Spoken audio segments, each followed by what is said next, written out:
Dövlət Məşğul Agentliyi tərəfindən təqdim olunan peşələrin əmək bazarında maraqlansanız, kurslardan maraqlansanız kifayət qədər təhsil haqqı yüksək olan peşələrdir.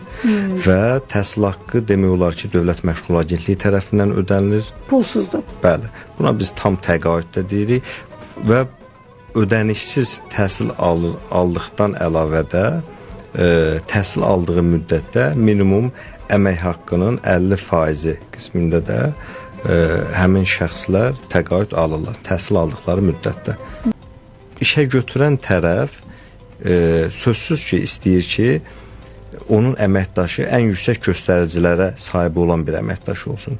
Çünki mən işə götürənəmsə, mən müəssisəmə bir nəfər əməkdaş götürürəmsə, mən istəyirəm ki, götürdüyüm əməkdaş mənim müəssisəmə bir xeyri dəysin. Mən daha çox qazanım. Mən qazanım ki, onların da maaşını əlavə edim, onlar da qazansın.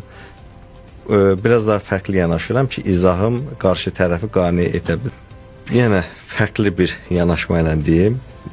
Məktəbdə 3 alan da attestat alır, 5 alan da attestat alır. Eyni ilə universitetdə 55 ilə bitirən də ortalamanı diplom alır, 100 ilə bitirən də. Sözsüz ki, kursu bitirən şəxslərə sertifikat verilir. Amma uğurla bitirən şəxslər artıq həmin şəxslərin biz bilik bacarığına daha çox bələdik və bilirik ki, işə götürən tərəf, yəni qarşı tərəf biz ona namizəd verdikdə bizdən növbəti namizədi tələb edəcəklər. Mən sizə fərqli bir nümunə qeyd edeyim. Məsələn, ali təhsil müəssisələrinə və yaxud da elə məktəbə daxil olarkən nə olur? Məktəb öyrənmənin ilk etabında ibtidaidən başlayır, daha sonra ali təhsil başlayır, daha sonra məzun olursan. Bu peşə hazırlığı qısa müddətli olduğu üçün... İbtidaiyə qədər də məktəbə qədər var. Həm məktəbə qədər. Həm o da var. Əlbəttə. Baxın, bu peşə hazırlığı müddəti 6 aya kimi müddətdir. Çox qısa vaxtdır. Və bu qısa vaxtda biz çalışırıq ki, vətəndaşa maksimum şəkildə seçdiyi peşə üzrə müəyyən bilik bacarıqları öyrədək və sözsüz ki, burada nəzəri və praktiki hissədə olur. Bu müddət ərzində biz çalışırıq vətəndaşa maksimum o peşəni sahibləndirək. Çünki həmin vətəndaş məzun olduqdan sonra əgər uğurla peşəni bitirirsə, onun işlə təmin olunmasına da biz dəstək göstəririk. Və sözsüz ki, bizim az öncə qeyd elədiyimiz 180 özəl müəssisə var ki, həmin müəssisələrlə bizim əməkdaşlığımızda da sözsüz ki, vətəndaşların işlə təmin olunması kimi bir şərtimiz var. Yəni, onlar da vətəndaşın işlə təmin olunmasına dəstək göstərməlidir. Dövlət Məşğul Agentliyi və özəl müəssisələr arasında olan bir müqavilədir. Və xüsusilə qeyd eləmək istəyirəm ki, əgər hansısa bir şəxs sıfırdan IT sahəsini, misal üçün IT peşəsini öyrənmək istəyirsə, sözsüz ki, bu həmin şəxs üçün çətin olar. Müəyyən bilik bacarıqları olmalıdır ki, o rahat şəkildə peşəyə sahiblənə bilsin, öyrənə bilsin. Yəni, azdan çoxdan bir qabiliyyət olmalı, bacarıq olmalıdır. Bəli, mütləq şəkildə. Bu necə təyin olunur? İmtahan verirmi? O qabiliyyət imtahanı kimi, yoxsa necə? Bəli. Bacarığı necə təyin etmək olar? Vətəndaş müraciət etdikdən sonra, məsələn, IT sahəsində və yaxud da mühasibatlıq sahəsində bir kurs başlayırsa, həmin vətəndaşa məlumat verilir ki, filan tədris müəssisəsində, filan tarixdə artıq kurs başlayacaq. Vətəndaş və müsahibə imtahan mərhələsidir. Vətəndaş əgər o müsahibə mərhələsindən uğurla keçirsə, o zaman kursa davam edə bilir. İndi sual ola bilər ki, vətəndaş əgər bu peşəni istəyirsə, niyə imtahan verməlidir? Az öncə qeyd elədiyimiz kimi, bəzi peşələr var ki, bu peşələrdə həm riyazi biliklər olmalıdır, həm texnoloji biliklər olmalıdır ki, vətəndaşın özü də, şəxsin özü də onu qavraya bilsin. Çünki dərs aldığı müddətdə, təhsil aldığı müddətdə müəyyən çətinliklər qarşısına çıxacaq və həmin peşəni yarımçıq qoyub vaxtını da demək olar ki, israf etmiş olmasın. Nəticədə qiymətləndirmə aparılır. Mütləq şəkildə.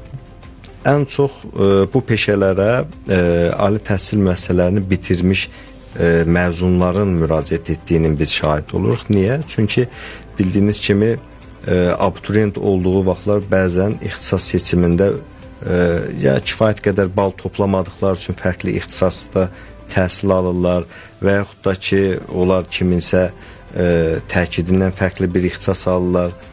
Məzun olduqdan sonra isə onlar artıq düşünürlər ki, öz sevdiyi peşə üzrə təhsil alıb, qısa müddətli 6 aya kimi peşələr olduğu üçün qısa müddətli təhsil alıb, öz sevdiyi və seçdiyi sahə üzrə fəaliyyət göstərsin ki, bu da ona imkan verir ki, az öncə qeyd etdiyim peşələrə müraciət edə bilsinlər.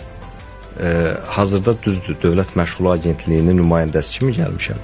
Amma ümumi prosesə fikri biraz daha fərqli bildirmək istəyirəm. Necə ki, ali təhsil müəssisəsinə hər kəs qəbul olur, amma hər kəs məzun ola bilmir. İxtisasını yaxşı şəkildə bitirən məzunlar demək olar ki, böyük əksəriyyəti, böyük bir qismi iş tapa bilir. Bu yaxşı sözün altında nələr yatır? Nələr daxildir? Davamiyyətmi, yüksək nəticəmi, qiymətləndirmə bal sisteminəndirmi, nələrdir? Sözsüz ki, burada hər bir şey nəzərə alınır. Davamiyyət balı ümumiyyətlə qiymətləndirməyə təsir edən bir hissədir. Bu, universitetə aid olan hissəsini mən qısaca izah elədim. Eyni ilə kurs sistemində də belədir. İstər Dövlət Məşğulluq Agentliyinin əməkdaşlıq elədiyi müəssisələr, istərsə də əməkdaşlıq etmədiyi müəssisələr hər bir kursa şəxs müraciət edəndə, vətəndaş müraciət edəndə orada təhsil alarkən onlara məlumat verilir. Sizin davamiyyətiniz yaxşı olmalıdır. Sizin ortalama göstəriciniz, yəni təhsil göstəriciniz yaxşı olmalıdır ki, siz bu kursu uğurla bitirdikdən sonra sizin işlə təmin olmanıza biz dəstək ola bilək. Peşə hazırlığı demək olar ki, müasir dövrün ən çox tələb olunan istiqamətlərindən biridir. Çünki həm tələb olunan, həm də ehtiyac olunan deyək. Çünki əmək bazarında hazırda demək olar ki, texnologiyanın inkişafı, rəqəmsallaşma, ümumiyyətcə peşələrin yenilənməsi, hətta yeni peşələrin əlavə olunması, bunların hamısı işə götürənlərin tələbi üzərinə formalaşır. Peşə hazırlığına qeydiyyat prosesi haqqında bildirmək istəyirəm ki, peşə hazırlığına müraciət etmək istəyən şəxslər işsiz və iş axtaran statusunda olmalıdır və bu prosesi deməli, dost mərkəzlərinə yaxınlaşaraq və yaxud da regional məşğulluq filiallarına yaxınlaşaraq həyata keçirə bilərlər.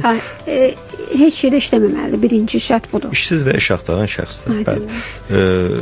Bu onların təxminən bu proses təxminən bir 15-20 dəqiqə kimi bir vaxtlarını alır. Çünki orada karyera məsləhətçiləri olur və həmin şəxsin həm istəklərini, həm bacarıqlarını nəzərə alaraq onlara müəyyən peşələr təklif edirlər. Hazırda Dövlət Məşğulluq Agentliyinin təxminən 180 özəl müəssisə ilə əməkdaşlığı var və bu müəssisələr Azərbaycanda kifayət qədər öz sözünü demiş, tanınmış və kifayət qədər məzunu olmuş müəssisələrdir. 15 yaş, 65 yaş arası şəxslər müraciət edə bilər. Sözsüz ki, burada 18 yaşa kimi olan şəxslər valideyn icazəsi ilə müraciət edə bilərlər. Digər yaş aralığında olan şəxslər isə istənilən yaş, belə deyək də, məhdudiyyəti yoxdur və müraciət edə bilərlər. Ümumiyyətlə, Dövlət Məşğulluq Agentliyi ilə əməkdaşlıq edən özəl müəssisələr hər biri müəyyən prosedurdan keçdikdən sonra onların əməkdaşlıq təsdiqlənir. Bu hansı prosedurlardır? Əvvəlcə onların maddi-texniki bazaları yoxlanılır. Onların dərslikləri, sillabusları yoxlanılır. Daha sonra dərsi, yəni təlimi keçəcək şəxslərin CV-ləri ilə tanış olunur, onların təhsillərindən tanış olunur və neçə illik fəaliyyət dövrü var, hansı beynəlxalq sertifikatları var, yerli sertifikatları və yaxud da diplomları var. Bunların hər biri ilə tanış olduqdan sonra həmin müəssisə ilə əməkdaşlıq edilib-edilməməsi haqqında artıq bir qərar verilir. kiçik bir qeyd də düşmək istəyirəm ki, məsələn, işlə təmin olunma hissəsinə 2026-cı ilin birinci rübündə 3574 nəfər peşə kursuna cəlb olunubdur birinci rübündə. Onlardan 61,3% işlə təmin olunub və bu proses hələ də davam edir. Yəni işlə təmin olunma hissəsi hələ də davam edir. Yəni əsas odur ki, sevəcəyin və bacaracağın bir peşəni seçəsən ki, uğurla məzun olub daha sonra da iş tapmaqda rahatlıq yaşaya biləsən. Mən deyərdim ki, müasir dövr artıq bacarıq dövrüdür. Diplom dövrü demək olar ki, artıq biraz daha geri qalır. Biz hətta diqqət etsək görərik ki, bir çox işə götürənlər artıq müəyyən peşələr üzrə istər yerli, istər beynəlxalq sertifikatlar tələb edirlər. Və onların sizin hansı universiteti, hansı ixtisası bitirməyiniz doğrudur. Müsahibə əsasında soruşurlar bunu. İlk etapda soruşulan suallardan biri də hansı universiteti və yaxud da hansı ixtisası bitirmisən. Ancaq çox zaman bu ancaq sorğu qismində qalır. Əsas hissə işə götürənin soruşduğu suallardan biri bu peşə üzrə, yəni vakansiya elan etdiyi peşə üzrə yerli və yaxud da beynəlxalq sertifikatın varmı? Və bundan başqa da demək olar ki, təcrübə hissəsini soruşur. Və sözsüz ki, biz də bunları nəzərə alaraq beynəlxalq sertifikatlar layihəsində artıq başlamışıq ki, işə götürənlərin həmin şəxslər məzun olduqdan sonra əgər beynəlxalq sertifikatlar alarsa, götürmə prosesi, işə götürmə faizi daha da yüksək olsun. Əvvəlcə onu qeyd edeyim ki, regionlarda ola bilər, indi vətəndaşlar da bizi dinləyirlər. Qeyd eləmək istəyirəm ki, bizim Dövlət Məşğul Agentliyinə tabi olan 4 peşə hazırlıq mərkəzimiz var ki, Bakıda Bakı Peşə Hazırlıq Mərkəzidir, Qarabağ Peşə Hazırlıq Mərkəzi, deməli, daha sonra Göyçay Peşə Hazırlıq Mərkəzi və Gəncə Peşə Hazırlıq Mərkəzi. Yəni bunlar regionda yerləşdiyi üçün regionda yaşayan vətəndaşların müraciətləri və bu peşə hazırlıq mərkəzlərinin ümumiyyətcə xidmətlərindən istifadə etməyi tövsiyə edərdim. Qısa olaraq da özətləsək, deyərdim ki, peşə hazırlıq kurslarına, peşə kurslarına müraciət etmək istəyən şəxslər mütləq dost mərkəzlərinə və yaxud da regional məşğulluq filiallarına müraciət etsinlər və bu zaman onların çox az bir vaxtını, bəlkə də bir 15-20 dəqiqə kimi bir vaxtlarını sərf edərək onların bilik bacarığına və maraqlarına uyğun artıq biz peşəni müəyyən edirik. Peşə hazırlığı müddəti 6 aya kimidir və bu müddətdə, təhsil aldıqları müddətdə də onlara minimum əmək haqqının 50% qismində 50% deməli ödənilir.